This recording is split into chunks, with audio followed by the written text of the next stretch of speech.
Hey guys, Timo here. I get why you might not be as into digital terrestrial television or DTT as you used to be. A few years back, it was the main way to catch your favorite shows, but now with streaming services and on-demand content available anytime, anywhere, who can blame you? Plus, some of those big streaming platforms has been a bit chaotic lately with all the rebranding and new launches. For Juan and Juana de la Cruz, DTT is much like regular free TV, but with better picture and sound quality, and some niche channels that cater to all sorts of interests. You've probably seen the big networks pushing their digital TV receivers during their commercial breaks, alongside from all the ads and promos of their shows. One of the largest networks' creative head was desperate to lure us back to traditional TV, but let's be honest, why would we do that when we can binge watch everything on Netflix or other streaming platforms whenever we feel like it? And don't even get me started on our national government, specifically the Department of Information and Communications Technology or the ICT. It seems like they either don't get it or just won't admit that streaming is the future. They even pushed back deadlines for DDT transition, which makes it clear we can't ignore this shift. Back in a video I made in March 2022, I talked about how TV networks in Metro Manila had an easier time switching to DDT because they had access to funding, which makes it tougher for regional channels. But my local station, CLTV 36, pulled it off last December just in time for the giant Lantern Festival. Let's break down the basics of our DTT. The Philippines uses a digital TV broadcasting standard called ISDBT, which stands for Integrated Service Digital Broadcasting Terrestrial. This system was created in Japan that improves the quality of both picture and sound compared to older analog system. You get HD content, mobile TV, and cool extras like digital program guides. So why did we adopt this? A few solid reasons. 1. Better signal quality. It handles tough terrains in our archipelago, like mountains and islands. 2. Mobile TV. ISDBT has a feature called 1SIG, which lets you watch TV on your phone when you're out and about. Perfect for those long rides on provincial buses or the MRT or LRT. Sure, it's a lower resolution, but it still looks pretty good. 3. Emergency alerts. ISDBT also has a built-in emergency alert system, which is super important for us during typhoons, earthquakes, and other disasters. After all, we're right in the edge of the Pacific Ring of Fire, more like a horse crusade. Now, while people like us appreciate the first two perks, the third one often gets overlooked. Meanwhile, our congressional reps are currently on break after filing their certificates of candidacy or COC. Now they seem perfectly focused on next year's budget and other dramatic committee hearings, and might overlook the emergency alert thing. Have they even talked to the Department of Science and Technology or the OST and the ICT about it? Or are they just ignoring it like usual? Your guess is as good as mine. Anyway, we'll look at how the networks are doing as of the third quarter 2024 and throw in some suggestions where needed. But before we dive into that, don't forget to subscribe and hit the bell for future updates. GMA, the monopolistic commercial network, dropped its Afford Box back in June 2020. This happened just a month after the main rival got shot down by some old dude in a palace and his buddies in Congress. Just 3 days after launching their branded receiver, GMA rolled out the Heart of Asia channel. At first, it was all about airing Asian dramas that they had already been on GMA and GTV, plus a few exclusive series. But they've since added movie blocks and are even showing NCAA games now. Halipop wrapped up its 4-year run last month on September 20, 2024, after its contract with Junko TV ended. It was pretty popular for airing foreign concerts, K-pop performances, esports, and the classic episodes of the original Running Man. iHeart Movies launched in April 2021 and has been delivering on its name, showcasing various films.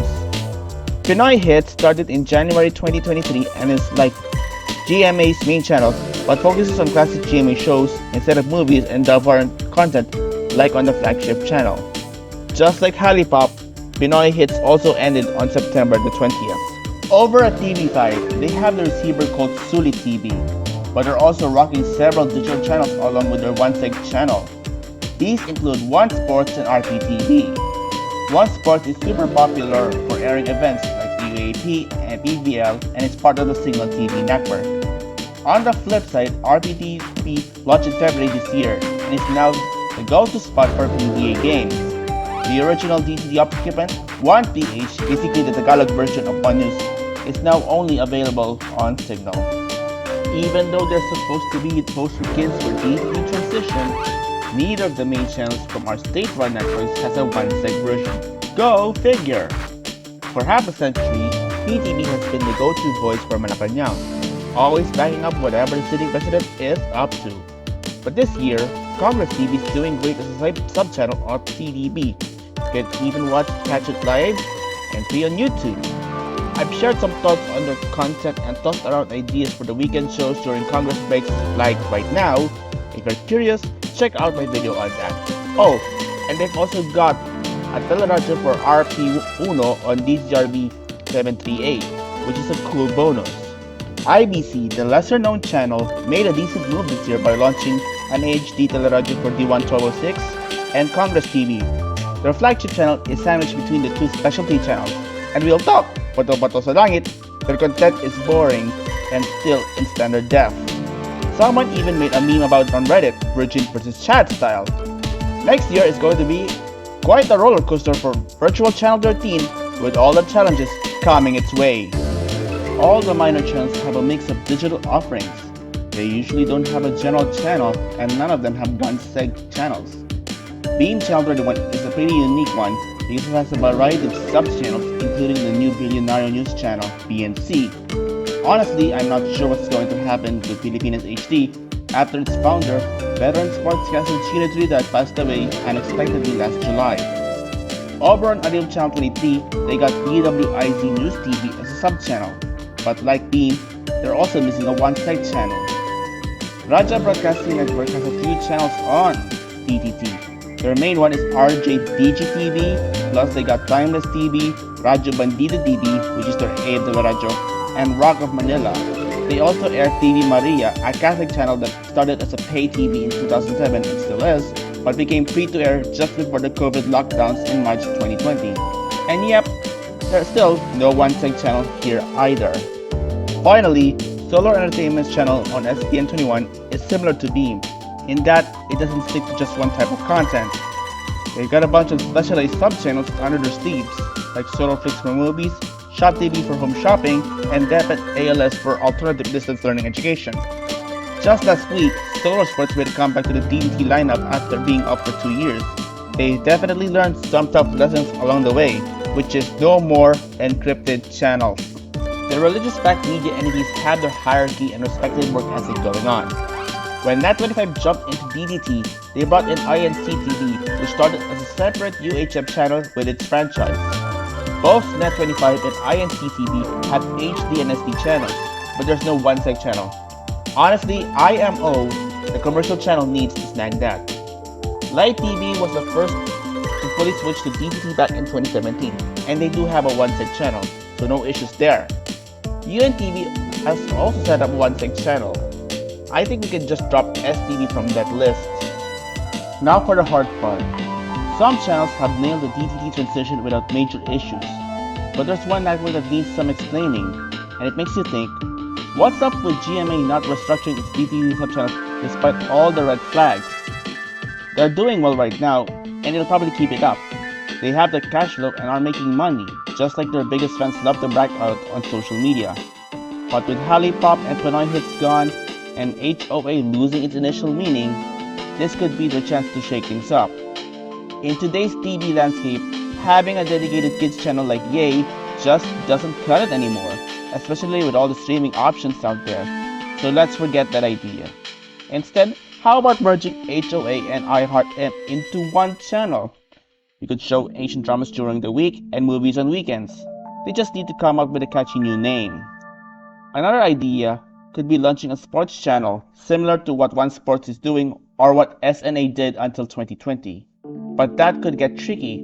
Even if they brought back esports from the defunct Halipop, it might feel a bit awkward after how they handled the things with the NCAA. Oh, and here's a smart move. Why not give DCBB a teleradio version? D1 has already done it, and so has DZRH in some areas outside Metro Manila. Even DWIC tried it, though their news style isn't for everyone. DCRJ is also in the mix.